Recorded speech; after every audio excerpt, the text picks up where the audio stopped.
at a supermarket in Chicago. For destinies crossed paths in a moment that would change their lives forever. Jasmine, a poor black single mother of only 20 years old, was holding her 1-year-old baby in her arms. What she didn't know was that her desperate plea for food would be met with the cruelest public humiliation by the manager, a man with a cold stare and a heart hardened by prejudice.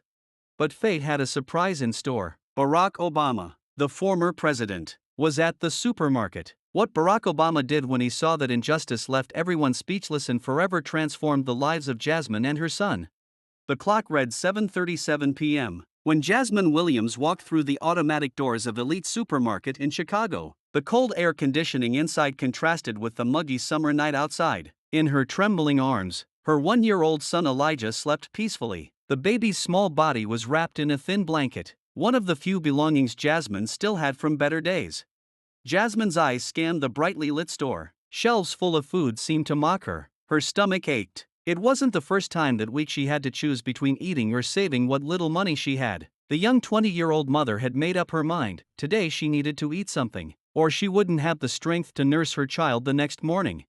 Just 2 more days until I get paid from Mrs. Peterson's house, she thought, trying to convince herself she was doing the right thing by spending her last savings. Her calloused hands, rough from scrubbing floors and bathrooms, were proof of her daily routine as a house cleaner working in different homes just to survive with her son.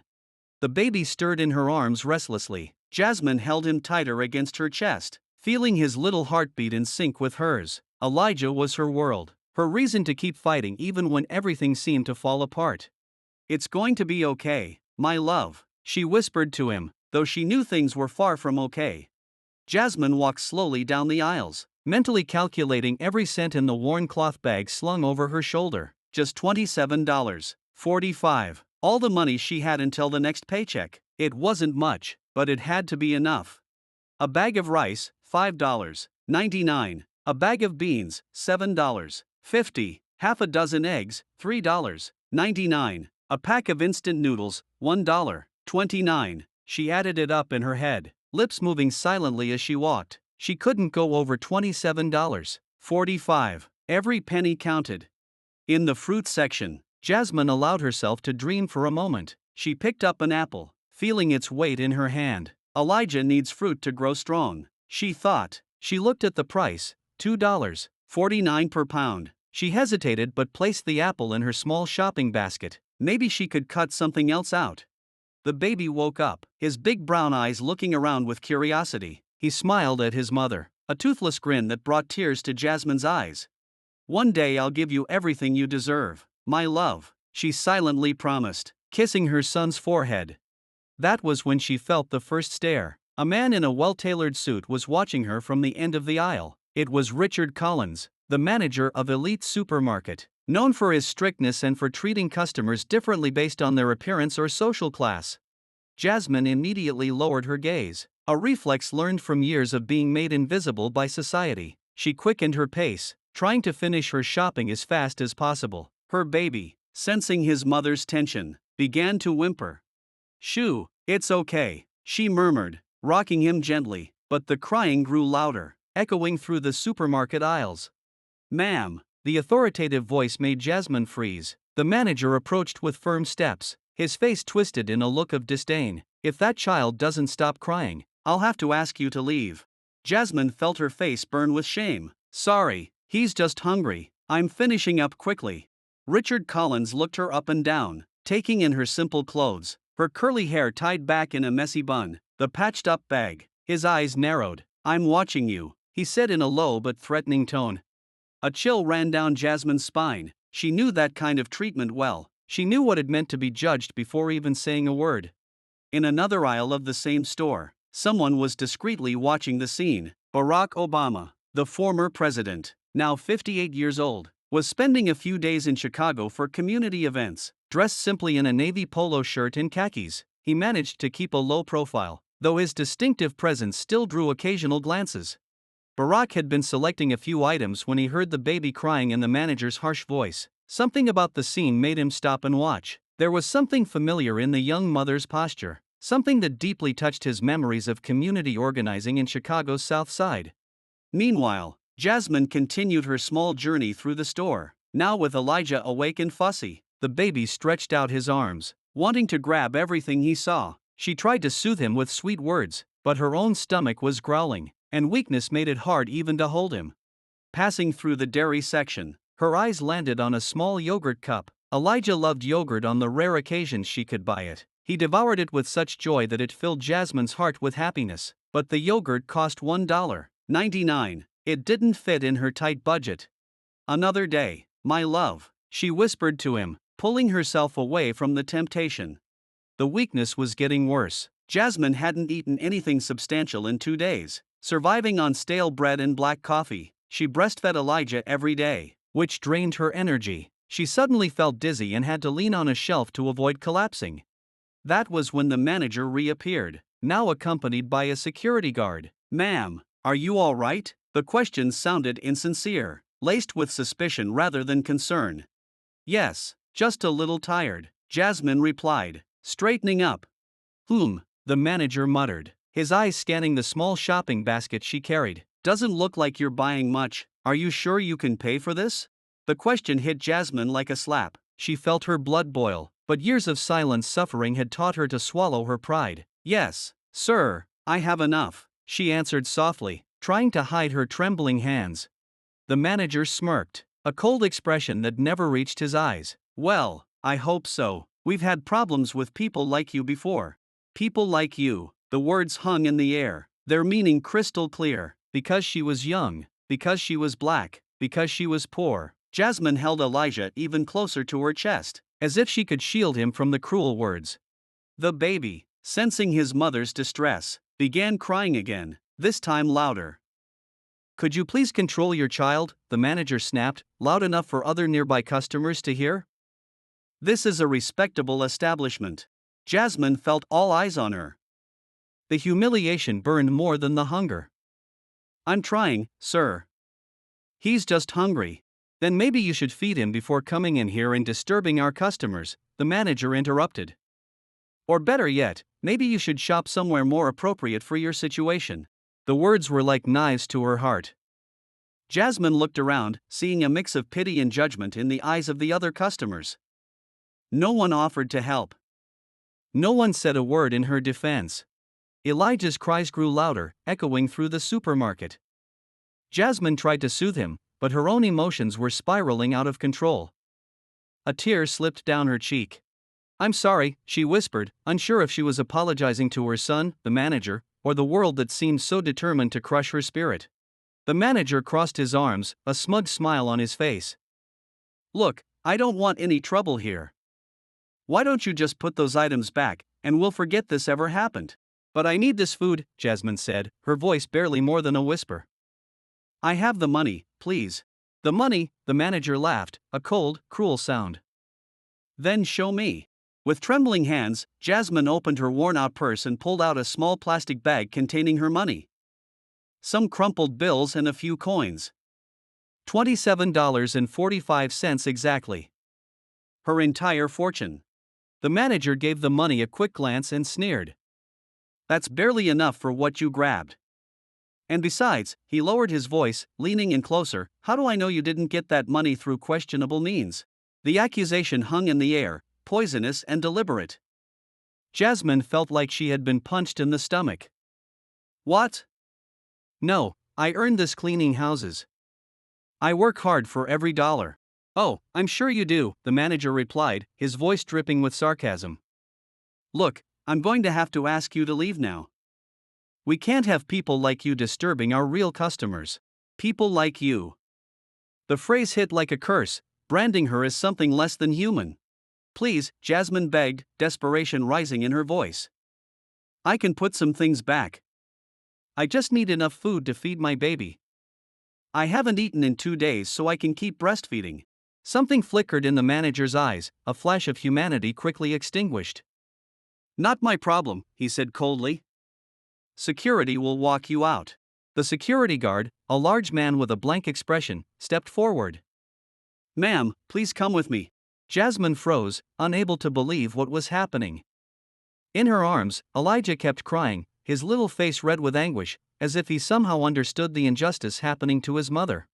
"Can I at least buy a loaf of bread?" she asked, her voice cracking. Just a loaf of bread for my baby? The manager stared at her with disgust. You're holding up the line. Leave now, or we'll have to call the police. Just the mention of the police sent a chill of fear down Jasmine's spine. As a young black woman, she knew exactly what could happen if the police got involved. She'd seen the news, heard the stories. She couldn't take that risk, not with Elijah in her arms. With a defeated nod, she turned to leave, holding her son even closer to her chest. The small basket of items she had so carefully chosen was left behind on the floor, a monument to her shattered dignity. As she walked toward the exit, heads turned to watch her. Some looked away, uncomfortable witnessing such cruelty. Others stared openly, as if her humiliation was a spectacle for their entertainment. But one pair of eyes watched with a very different emotion. At the end of an aisle, Barack Obama had seen it all. His jaw was clenched, his hands gripping the shopping cart so tightly his knuckles turned white. Seeing that young mother, barely more than a girl, holding her crying baby while being publicly humiliated, something powerful stirred within him. Memories of his community organizing days filled his mind, how he fought for dignity and justice for families just like this one. His grandmother's words echoed in his memory, "That's the thing about hope. It's that thing inside us that insists, despite all evidence to the contrary, that something better awaits us if we have the courage to reach for it." Now seeing this scene unfold, a deep determination surged within him. Without a second thought, he left his own cart and began walking toward the front of the store, his stride confident and purposeful, ready to take action. As Jasmine reached the automatic doors, tears streaming freely down her face, the security guard hovering uncomfortably close behind her, she had no idea her life was about to change forever. Behind her, a former president was approaching, and Barack Obama was never the kind of man to back down from standing up for what's right. Jasmine was already near the supermarket exit with Elijah crying desperately in her arms. Every step toward those automatic doors felt like lead. It wasn't just the hunger that ached in her empty stomach, it was the humiliation, the helplessness, the cruel injustice of having her dignity stripped away in public. Then a familiar, authoritative voice cut through the oppressive silence of the supermarket. "Excuse me, hold on a moment, please." The tone was so commanding that the security guard stopped automatically. Jasmine also halted, slowly turning around with the crying baby in her arms.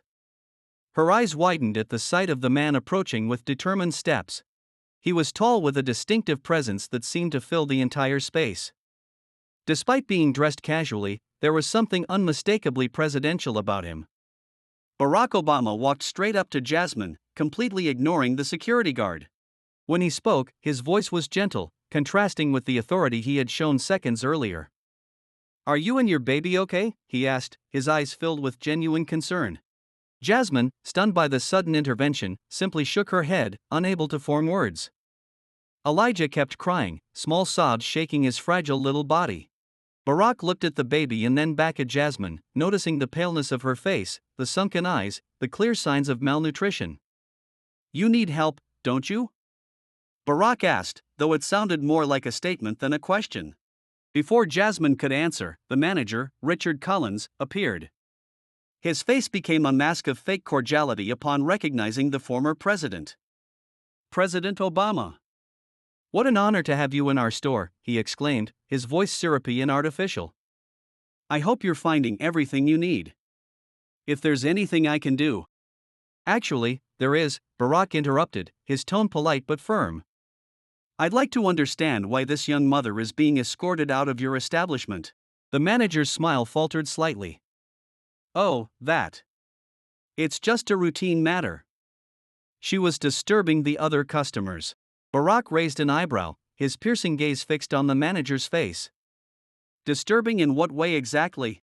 "Well, the baby wouldn't stop crying, and—" "Babies cry, Mr. Collins," Barack interrupted again, pointing to the name tag on the manager's chest. "That's what they do when they're hungry or uncomfortable." The manager shifted uncomfortably. "Yes, of course, but there are also security concerns. We have to ensure that all our customers can actually pay for what they intend to buy." The last words were laced with implication. Barack remained silent for a few seconds, his eyes never leaving the manager's face. When he spoke again, his voice carried a dangerously calm tone. "I'm curious, Mr. Collins. How exactly do you determine which customers can pay and which can't?" Is it the clothes they wear, the color of their skin, or maybe the fact that they're single mothers with babies in their arms? The manager turned pale. President Obama, I think there's been a misunderstanding. I never. I saw everything, Barack interrupted, his voice now louder, drawing the attention of everyone in the store. I saw how you treated her. I saw how you publicly humiliated her. I saw how you made her feel less than human. A heavy silence fell over the store. Customers stopped pushing their carts, cashiers paused their work. All eyes were fixed on the unfolding scene, the former president of the United States confronting the store manager in defense of a young black mother. Richard Collins swallowed hard, trying to regain his composure. President Obama, with all due respect, you don't understand our policies. We have procedures to follow. And discrimination is not a procedure, Mr. Collins. It's a violation of human dignity, Barack replied firmly. The words fell like a hammer in the silent atmosphere. Jasmine, who had been watching everything with her heart pounding, felt a wave of gratitude so intense it nearly overwhelmed her. No one, absolutely no one, had ever stood up for her like this before. The manager began to visibly sweat. President Obama, please, it's not what it looks like. We were just. Let's clarify this situation right now, Barack declared, turning to Jasmine. Ma'am, you intended to pay for the items you were shopping for, didn't you? Yes, sir, Jasmine replied, her voice barely above a whisper. I have exactly $27.45. Barack nodded slowly, turning his gaze back to the manager. So what exactly is the problem here, Mr. Collins? The manager hesitated, glancing nervously around, realizing dozens of witnesses were watching. Well, we weren't sure if the money would cover all the items, and so you decided to humiliate her over a few dollars? Anger began to show in Barack Obama's voice. Not explosive anger, but something deeper, more controlled, and all the more powerful. Here's what we're going to do, said Barack, turning again to Jasmine with a gentle smile. What's your name? Jasmine. Jasmine Williams, she replied, still dazed by the entire situation. Barack was touched because the young woman shared the name of one of his daughters. And this little guy? Barack asked, pointing to the baby who had stopped crying and was now curiously watching the distinguished stranger. Elijah, Jasmine answered, a small smile appearing on her lips for the first time that night. Nice to meet you, Jasmine and Elijah, said Barack, his voice soft and respectful. Now, if you don't mind, I'd like to take you back through the aisles so you can choose everything you need. Not just what fits in your budget, but everything you and Elijah truly need. And it'll be my honor to take care of it. Jasmine's eyes widened in shock. What? No, sir, I can't accept. Please, Barack gently interrupted her. It would be an honor for me. Consider it paying forward the kindness that was shown to me when I needed it most. Thank you? Jasmine asked, confused. For what? Barack's smile widened. For reminding me of something my grandmother always taught me, that we rise by lifting others, and that true leadership means serving those who need it most. The words struck Jasmine deeply. Silent tears began to stream down her face again, but this time they were different tears of relief, of gratitude, of hope. Barack turned to the manager, whose arrogance had been replaced by sheer panic. Mr. Collins, you will personally make sure this lady gets a shopping cart and all the respect she deserves while picking out what she needs. And when she's done, I'll personally check to make sure she's been treated with the dignity every human being deserves. Understood? It wasn't a question, it was a directive from someone accustomed to leading a nation. The manager nodded quickly, mumbling a nearly inaudible yes, sir. Great, said Barack, his voice returning to a friendly tone. Now, Jasmine, let's start over. This time, the right way. He offered his arm to her, a respectful gesture that made several customers sigh with emotion. Jasmine, still holding Elijah, timidly accepted the support and began walking beside the former president back through the supermarket aisles. The buzz spread quickly throughout the store. Cell phones began to appear discreetly, recording the moment. Employees whispered among themselves, watching their manager, completely humiliated, trailing behind the pair with an empty shopping cart. Barack led Jasmine through the aisle of basic food items first. Get whatever you need, he said gently. Don't worry about the price. Jasmine hesitated, her hand trembling as she reached for a larger, higher quality bag of rice than she would normally buy. "Are you sure?" she asked in a low voice, still unable to believe the sudden turn in her fortune. "Absolutely," Barack replied, and he grabbed 2 packs just in case. Gradually, Jasmine's confidence began to grow. She started placing items in the cart that she usually could only dream of: a large pack of diapers for Elijah, fresh fruits, vegetables, meats, milk, cereals, hygiene products. Barack kept encouraging her, sometimes suggesting additional items. "My grandmother always said a nutritious breakfast is the foundation of a good day," he commented, placing a box of healthy cereal in the cart. "And Elijah needs vitamins to grow up strong." Jasmine smiled gently, rocking Elijah in her arms. The baby, sensing his mother's lifted spirits, smiled too, occasionally reaching out toward Barack. "Can I hold him for a bit?" Barack asked, surprising Jasmine. "Sure," she stammered, carefully transferring the baby into the former president's arms. Barack held Elijah with natural ease, the same way he had held his own daughters. The baby seemed utterly delighted with his new friend, giggling and grabbing onto Barack's polo shirt with his chubby little hands. When they reached the checkout, the cart was overflowing with everything a young mother and her baby could need. The final total was $892.73, an amount that seemed like an impossible fortune to Jasmine, but Barack paid it without hesitation, handing over his card with the same composure he had shown in the Oval Office. As the staff packed the groceries into several bags, Barack turned to the manager. "Mr. Collins," he called, his voice once again assuming that calm, authoritative tone. "Before we leave, I'd like to have a word with you."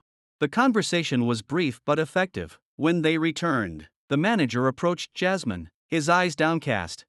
"Mrs. Williams," he began, his voice barely audible, "I would like to offer my sincerest apologies for the treatment you received today. It was completely unacceptable and does not reflect the values we should uphold. Furthermore," he continued, clearly uncomfortable, "I'd like to inform you that from now on, you have my personal guarantee that you and your family will always be treated with the respect and dignity you deserve in this store."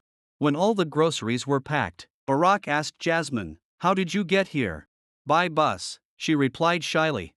Barack shook his head. "That won't work with all these bags and little Elijah. My driver will take you home, and on the way, I'd like to talk to you about something important." Before Jasmine could protest, Barack was already guiding her out of the supermarket, where a modest black sedan waited. Other customers watched in admiration, many recording the moment on their phones, knowing they were witnessing something special, a moment of pure compassion from a respected leader. The ride to Jasmine's neighborhood was a journey between two worlds. Barack listened intently as Jasmine shared her story, her struggles, her dreams that had been put on hold. When they arrived at her humble apartment building, Barack insisted on helping carry the groceries up the 3 flights of stairs. The small apartment told the story of dignified poverty, everything meticulously clean despite the worn furniture and obvious repairs. Barack sat on the single folding chair while Jasmine put away the groceries, each item treated like a precious gift. "Jasmine," Barack said finally, "I want to help you build a future, not just survive day to day." Over the following weeks, Barack's foundation arranged for Jasmine to attend nursing school, her dream since childhood. Elijah was enrolled in an excellent daycare program, and Jasmine was given a flexible job at a community health center that allowed her to gain experience while studying. The transformation was remarkable. Within months, Jasmine was thriving in her studies, consistently ranking among the top students. Her confidence grew along with her knowledge, and she began to see herself not as someone who needed charity, but as someone with valuable contributions to make. At the end of her first semester, there was a celebration at the nursing school. Barack attended quietly, watching with pride as Jasmine was recognized for her academic excellence and her natural ability to connect with patients. When Jasmine was invited to speak, she stood before the audience with Elijah, now a happy, healthy toddler, by her side. 6 months ago, I thought I had hit rock bottom, she began, her voice strong and clear. I was humiliated in a supermarket, made to feel like I didn't deserve basic dignity. But then someone showed me that our circumstances don't define our worth, and that sometimes all we need is someone to believe in us.